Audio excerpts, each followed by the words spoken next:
precisely you need to look into if somebody is trying to gain unauthorized access. There are instances of privilege abuse, whereby they are not entitled to do something but they are trying to do. There are areas apparently you see an abrupt increase in, let's say, policy exceptions. Somebody doing some nefarious things outside their business hours, right? So all of these are signs that what can go wrong. Hello everyone, welcome to the Gaurav Batra show. Previously, you have seen all cybersecurity talks at my show talking about the external threats. Today, I have someone who is going to talk about the insider threat, how we can monitor them and do a better incident management program around the same. So, I'm going to talk today with Abhishek Bansal. He heads risk and security for Max group of companies.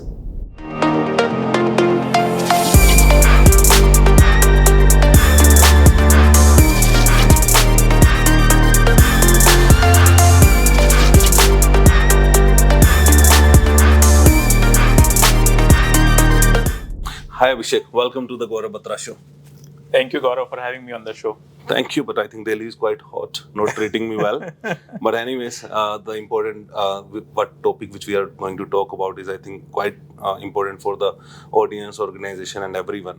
So as I announced that it's going to be on insider threat, would you like to give me some insight on what insider threat is all about and why it is important for the organizations to have a look on that?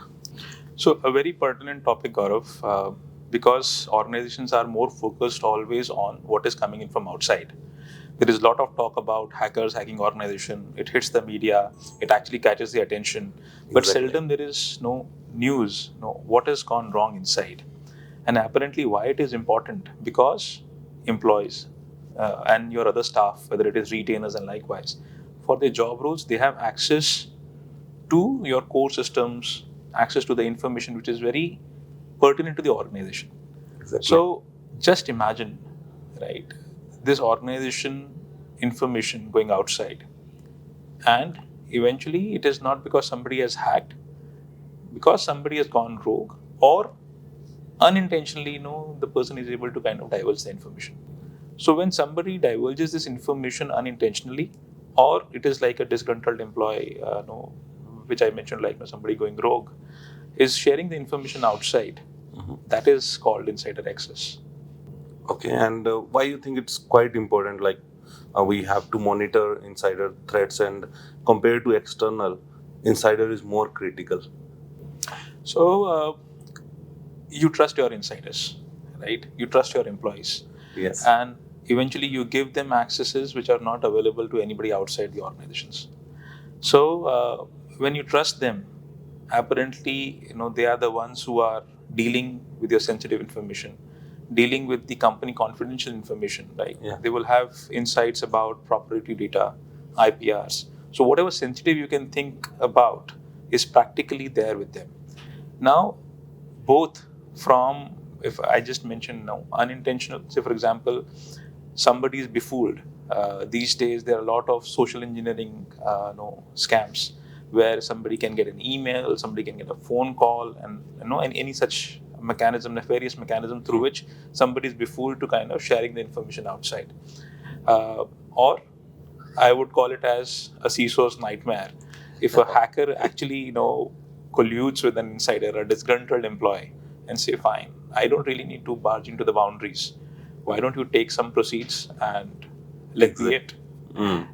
So given these two, I feel it is very, very important for organizations to deal with this menace. Yes, I think you have put it on the right point. Like, if hackers talk to your employees and, start doing the things, because all what we talk about is zero trust always. And what we focus on is unauthorized access and someone who is coming to our parameter, they are doing.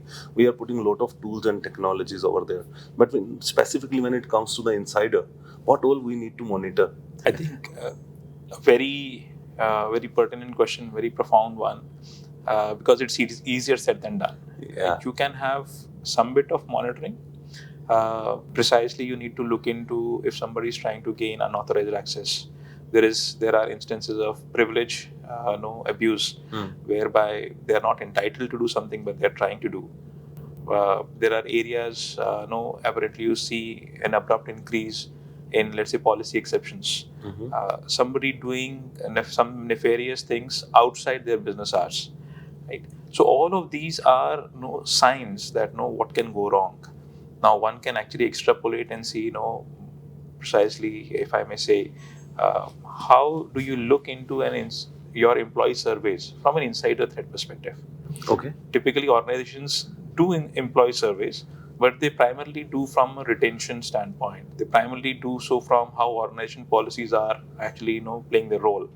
But more so in terms of if there is a disgruntled patch, what exactly are you doing about it? That's new for me. Give me more details on this. I will love to hear. Like, I've never thought about it before.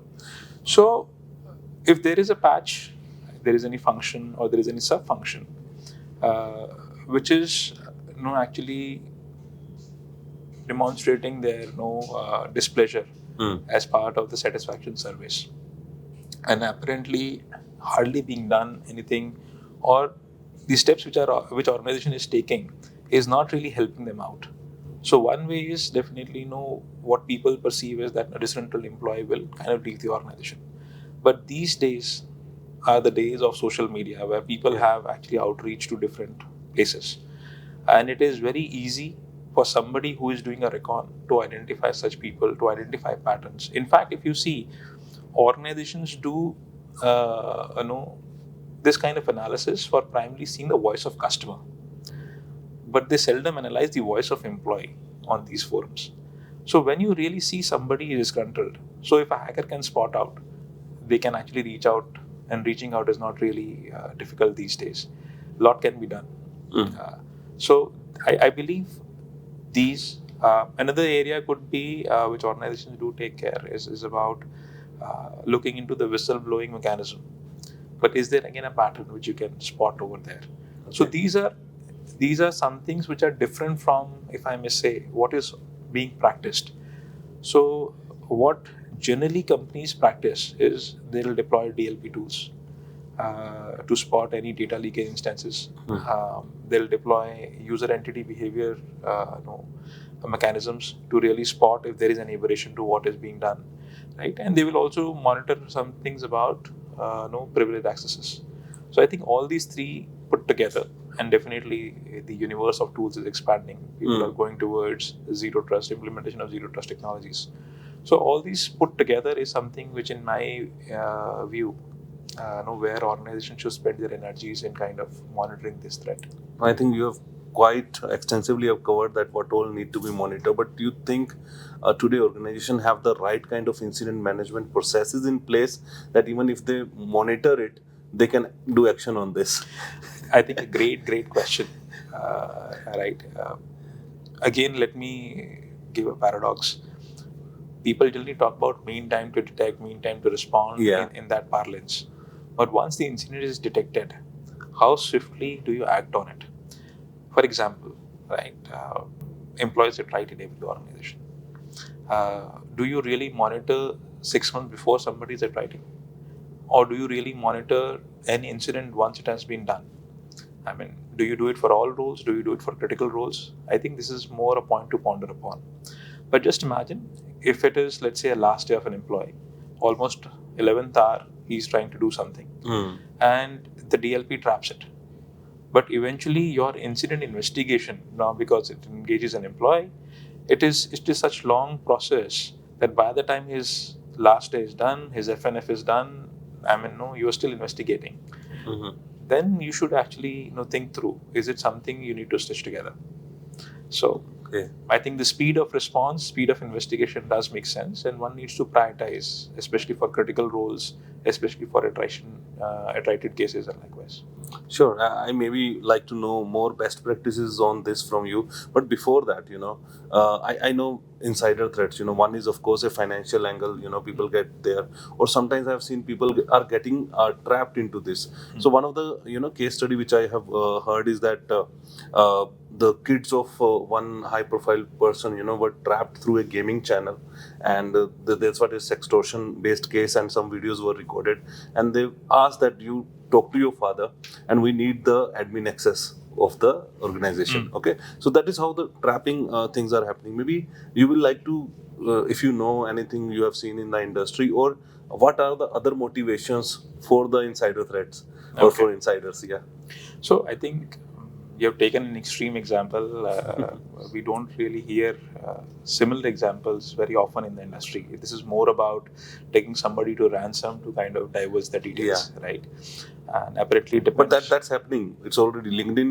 You see many cases of sextortion where they are actually blackmailing people, sending them the video calls, inviting. So what I have seen is they are trying to be, putting up a good profile girl picture over there, sending messages saying that I'm doing this particular project. Can you be my mentor or something? And then they say that okay, set up a call. When you're calling them, there's a nude pictures or videos are playing, and then you start blackmailing. So that is there are many cases like this. But this kids one was even new for me. One case I have heard. So whether it is ransom or whether it is honey trapping, Yeah. right? All of these have been prevalent, in different industries, and apparently, what we used to hear and what we used to read more, it used to be in the sectors where it is more power prone, and in the sectors where people don't get easy corridors. But all said and done, I think your question, what is the motivation? I think the motivation still remains the same, which is there for any other hacking attempt too. The only additional angle which gets joined is the disgruntled employee one. Yeah. Because they just want to, let's say, kind of showcase their anguish, right? But it is always a short-term anguish, right? Because they have been associated with the organization for so long. I think irrespective of the motivation, this is a real risk, as you rightly pointed out, and there have to be relevant controls. So it is something like this: if somebody is too sensitive and too critical, right? Why to give both lock and key to the same guy? Exactly. Or even the key to be the same guy. And why can't you split the key with more than one person? So there is apparently no single way to kind of extort something. So you need to actually collude with 2-3 people to get this done. Yeah, I think that is where the basic best practices of security like job rotation, segregation of duty comes into picture. But for my audience, what are your top best practices which you will like to to monitor or catch hold of insider threats? I think you actually started with one. Identity is an important area. Yeah. And managing identities, again, least privilege, segregation of duties, wherever there is sensitive access, have multi-factor authentication, privileged access should be monitored. And apparently all of this should also be monitored for detection of abnormal and suspicious behavior. Number of failed login attempts. Somebody is trying to install something which is not there. So all the exceptions which is there. So you find instances of escalation that should raise a red flag. Right? Somebody is like working 9 to 5. This is a very age-old example. But if they are working in graveyard shift, all of a sudden accessing systems, that should raise a red flag. So all of these things apparently are the areas which should be looked into. Same cases with data access. When you're talking of data access, somebody trying to kind of share data outside their own remit, seeking that access to the data, repeatedly asking for the restricted permissions. Right? So all of this again should be another red flag. I think one key important element, we spoke a lot on the disgruntled one. Yeah. But how people can avoid let's say falling, let's say maybe prey to honey traps or social engineering scams, is all about education. So make security as simple as possible and reinforce it. So the more you reinforce, right? Why can't we do more and more simulation exercise? Like, I mean, it's an age-old technique which forces have been using. Yeah, right? exactly. You kind of sweat in peacetime so that you bleed less in war. So it is same thing. If they are well trained, they will not prey to all of this. And I think last but not the least, I think tighten your monitoring a lot. And the monitoring should have aspects beyond, if I may say, the technical aspects. I think looking into your whistleblowing mechanism, looking into, let's say, grievances, looking into, let's say, for example, the employee surveys. Some of these things can actually throw you insights which sometimes the technical tools cannot. Exactly, and I think that's why it's quite insightful talking to you, Abhishek, and you have mentioned a lot of real angle. Maybe for my audience, one last thing which I will like to ask you, that there was a lot of external angle, and today you have given them, okay, there's a lot of insider angle as well. So now CISO's job is going to be more stressful. How at your personal level you handle or manage your stress?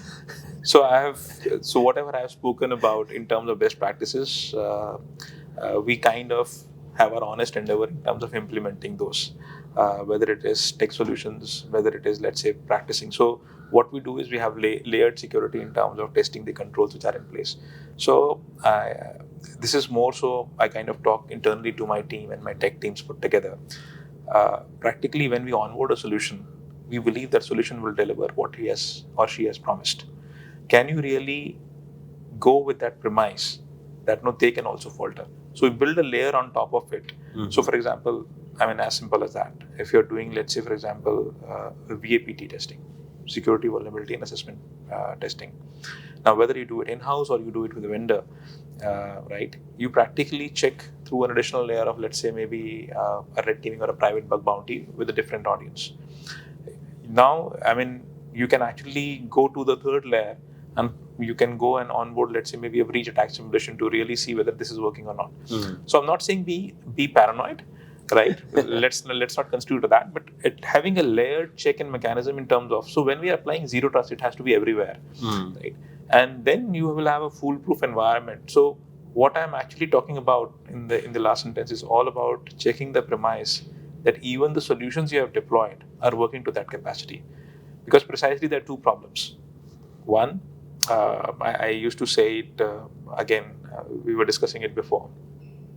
When the tools are not configured and effectively utilized, right? So popularly I say, no, a fool with a tool is still a fool. So how do you kind of manage those tools? So the configuration is one part of it, right? Effective utilization of the tools.